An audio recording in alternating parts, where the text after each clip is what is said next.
SSS2033. In this video, I will talk about the main issue video how to connect with depressed friends by Bernet and how social worker can contribute effectively.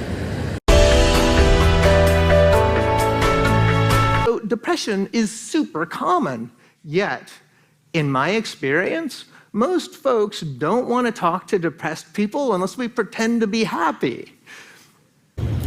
Connecting with depressed friends can be challenging, but it is important to approach the situation with empathy and understanding. Basically, in the text talk, which is about how to connect with depressed friends by comedian and storyteller Bernet, shares some do's and don'ts for talking to the people living with depression. For example, Bernet suggests that it is important to handle conversation with grace and perhaps a bit of humor. He emphasized the importance of being friendly and not pressuring the depressed individual to just get over it or trying to fix them. He also recommends avoiding cliches and platitudes, and instead of offering specific help, such as cooking a meal or going for a walk together, Bernet emphasized the importance of humor and lightheartedness in this conversation, as long as it is not dismissive or insensitive to your friend's struggles. It is important to remember that each individual's experience with depression is unique, and offering support and understanding that can make a significant difference in their life.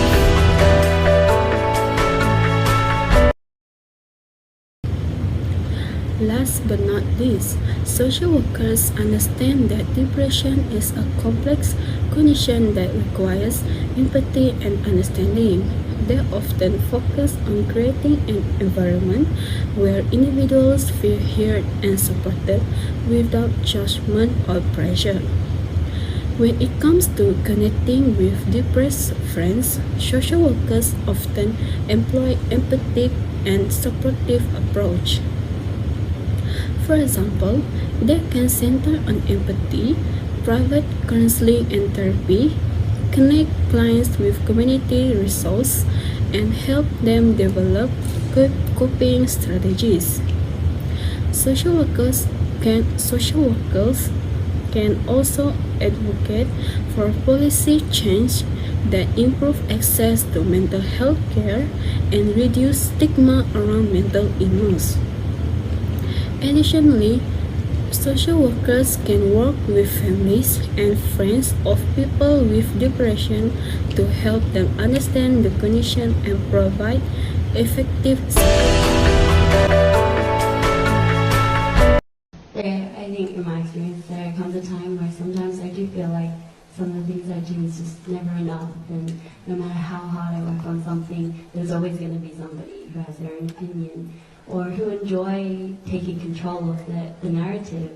And so that comes to me as a sense of loneliness, sometimes feeling like I have such a huge following of people who seem to all love me, however, just the small part that, that are not always on my side, feeling like that small part kind of overpowers it all, and just feeling like I'm vulnerable in this whole journey with this massive following. And so I think, yes, so social media does affect me, and I'm sure to all fellow artists out there. And being a perfectionist myself, I'm usually very hard on myself, but to have thousands and thousands of other comments, and not always feeling like I've got everything under control does come to a sense of loneliness. And then I definitely feel like there must be so many people out there who feel the same way as I do, because I'm just another person too.